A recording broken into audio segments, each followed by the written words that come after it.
Hello à tous et bienvenue dans Silence ça souhaite, le premier podcast à écouter pendant ta séance de sport. Nous, c'est Eva et Thomas, on est frères et sœurs et les fondateurs de Bibi, ta nouvelle marque de sport préférée.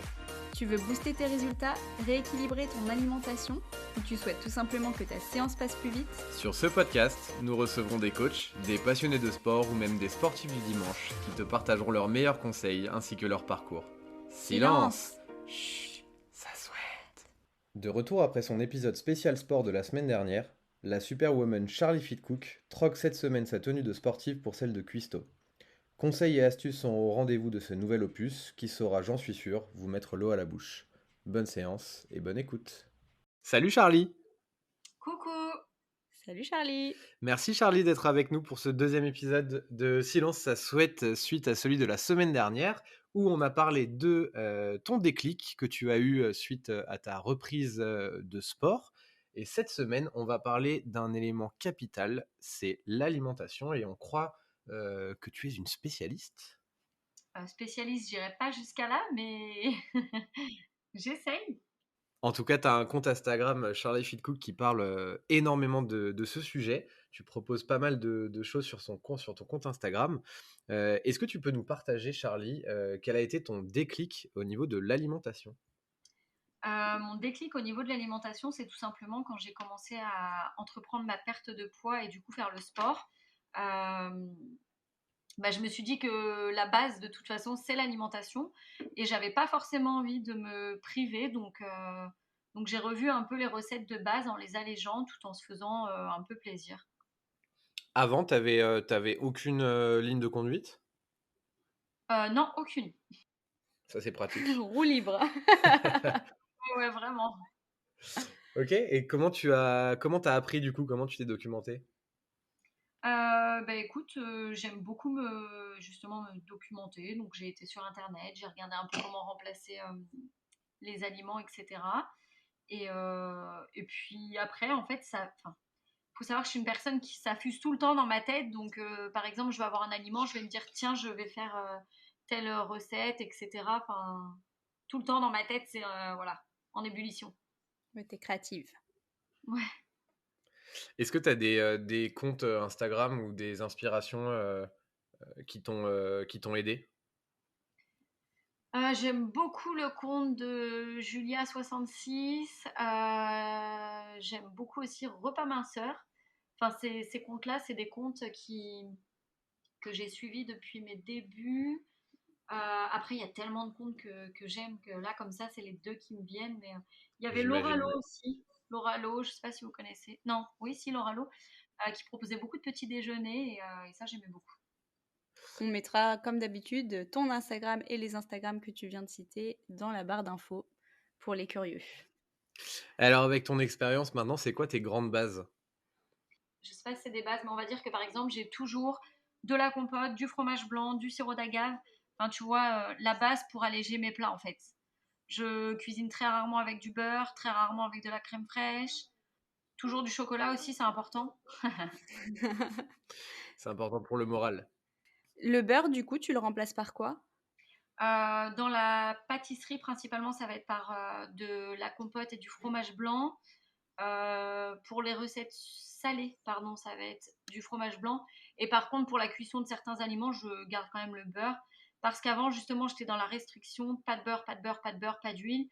Et en fait, je me rends compte que c'est important quand même. Donc, Qu'est-ce que c'est bon. ouais, c'est bon. On va pas se mentir, c'est super bon. Ok, donc on a abordé un petit peu la question d'après. C'est quoi tes meilleurs conseils pour faire des recettes saines et rapides? Je pense qu'en fait, pour se faire plaisir, justement, tu vois, il y a cette histoire de ne pas forcément mettre plein de sucre, plein de beurre, mais pour autant, si tu as envie, je sais pas, tu te fais une petite briochette sans beurre, etc. Mais fais-toi plaisir, mets une cuillère à café de pâte à tartiner, un carré de chocolat. Et pour moi, c'est ça, se faire plaisir. C'est que t'es pas dans la privation, mais que d'un côté, tu as enlevé tout ce qui était matière grasse et sucre. Il y a une expression qui est très en vogue en ce moment, le batch cooking. Est-ce que c'est quelque chose que tu pratiques? En toute transparence, pas du tout. Ça a le mérite d'être clair. Ah ouais, non, pas du tout. Je suis pas du tout. Non, en plus, là, tu sais quoi, il fait beau, j'ai la piscine, je vais pas passer mes dimanches après-midi à cuisiner. C'est triste à dire, hein, mais bon, non, non, je fais au feeling. Je prépare jamais de menu à la semaine, voilà. Comme quoi, on peut manger sainement et pas avoir des recettes de courses 7 jours à l'avance. Ah non, pas du tout. Moi, je fais vraiment au feeling, je suis pas organisée et ce que je vais faire, si, c'est que par exemple, je vais faire cuire des légumes en grande quantité, si je vais faire des courgettes pour en avoir le soir et le lendemain. Et je vais recommencer chaque jour comme ça, mais non, sinon. Donc évidemment, les courgettes sont autorisées, mais est-ce que tu as des aliments qui sont interdits? Non, aucun. C'est vraiment important de s'interdire aucun aliment. Est-ce que ta famille, enfin ton foyer, a des restrictions alimentaires? Non, aucune. Aucune, vous mangez tous la même chose? Il n'y a pas de restriction. Après, voilà, il y a certaines choses où je vais mettre un petit peu plus de beurre ou de fromage ou autre pour mon mari et mes filles, quoi. Et justement, ton mari, vu que tu nous as dit que tu étais un peu passée de la roue libre à, je rééquilibre mon alimentation, il a pas trop fait la tête? Mon mari, en fait, des fois, me saoule parce qu'en fait, je fais quelque chose à manger, il me dit: «Ah, c'est quoi ça?» Et puis après, il me dit: «Ah, c'était bon». Enfin, en fait, il juge sans savoir et ça m'énerve. Mais sinon aussi, il y a certaines choses, bah, lui, il a toujours connu le beurre et le sucre, hein. Donc, il y a certaines choses où voilà, il aime un peu moins, mais écoute, je me rassure, c'est que toutes les personnes qui mangent pas forcément trop sucré et trop, gras, j'ai toujours eu que des bons retours sur mes recettes, donc tant pis pour lui. Pour en avoir, testé pas mal, je j'atteste totalement. Ah, c'est gentil, ça fait plaisir. T'es la seule du coup à cuisiner, à la maison? Non, mon mari cuisine beaucoup, mais lui, il va faire plutôt, tu sais, les gros plats là, les bourguignons, les blanquettes, Un homme de valeur. ouais, voilà, c'est ça, c'est ça. En lien avec le sport, il y a aussi, une grosse tendance aux substituts, de repas, sans nommer, de Mmh. marque, quelconque. Est-ce que, c'est quelque chose que tu as déjà essayé et est-ce que tu as un avis sur la question? Jamais essayé et pourtant j'en ai eu, hein, des demandes de partenariat, des choses dans ce genre, mais non, je ne critique pas les personnes qui prennent ça, mais je suis plutôt contre. Hormis voilà, si vraiment, un jour, tu pas le temps, que tu veux pas sauter un repas, tu prends un petit substitut, mais moi, c'est quelque chose que j'ai pas chez moi. Selon toi, il faut que ça reste de l'occasionnel? Ouais, c'est ça, vraiment de l'occasionnel. Sur ton compte Instagram, on voit qu'il y a tu proposes des contenus de manière, très, très régulière, sur, plein de recettes notamment. Où est-ce que tu trouves l'inspiration? Ben comme je te disais, ça fuse dans ma tête. Là, j'ai eu des fraises tout à l'heure, je sais déjà ce que je vais manger au goûter, et pourtant c'est un truc très très simple, tu vois. Mais je pense qu'il y a aussi le fait, bah t'es sur Insta, tu vois plein de choses, tu vois. Alors est-ce que indirectement ça t'inspire pas sans le savoir? Je sais pas. Ouais, non, je sais pas, ça fuse dans ma tête. Ou peut-être que ton cerveau aussi maintenant est «habitué» entre guillemets et comme c'est quelque chose qui te plaît, ça c'est Ouais, naturel, quoi. clairement, je pense que maintenant, ouais, mon cerveau est habitué et j'ai souvent des collègues qui me disent: «Oh là là, j'ai ça, je sais pas quoi manger» et en fait, moi, je peux te sortir 10, 15 recettes parce que j'ai toujours des idées. Ouais, c'est ouf. J'adore ça, en fait. Du coup, on veut savoir ce que tu manges au goûter. Ah bah oui, je peux le dire. Je vais tout simplement faire une petite verrine de fromage blanc avec des fraises. Je vais faire 2 couches et mettre du spéculoos par-dessus. Si tu peux nous en envoyer 2, On veut bien. on prend. Pas de Voici notre souci. adresse. Et tu sais que ce matin, justement, en fait, je suis du genre à me dire, tiens, il faut que je fasse ça. Et en fait, soit je le note pas, soit je le note sur une note de l'iPhone et je le fais pas. Et là, tout à l'heure, je me suis carrément imprimé 30, enfin pas imprimé en recettes, mais genre je me suis noté 30, 40 recettes et je me suis dit, voilà, je vais faire ça dans les jours à venir. Comme ça, je suis sûre de ne pas oublier en fait. Ouais, donc vraiment ton cerveau maintenant, il a l'air, conditionné pour créer des recettes, quoi.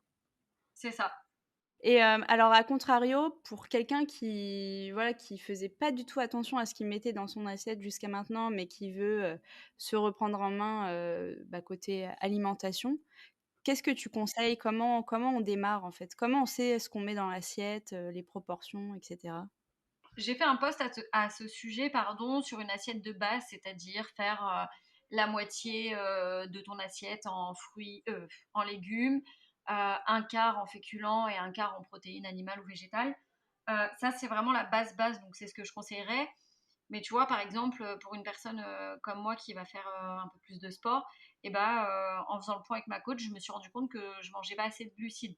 Donc c'est vraiment, enfin, tu as la base de cette répartition d'assiette, mais après c'est propre à chacun.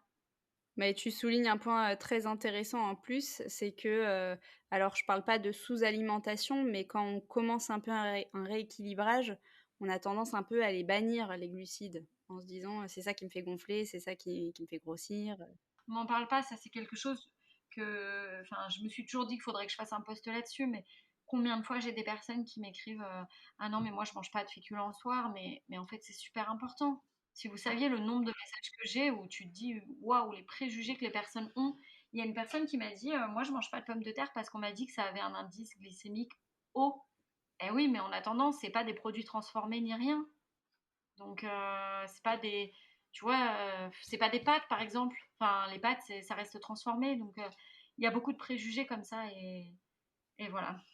Avant de conclure sur tes projets, tes futurs projets à nous partager, Charlie, un petit résumé de ce que tu nous as dit sur les conseils. Remplacer les matières grasses. Tu me dis si tu m'arrêtes si je dis des bêtises. Remplacer pour se faire plaisir, mais c'est très important de manger du bon gras malgré tout, tu vois.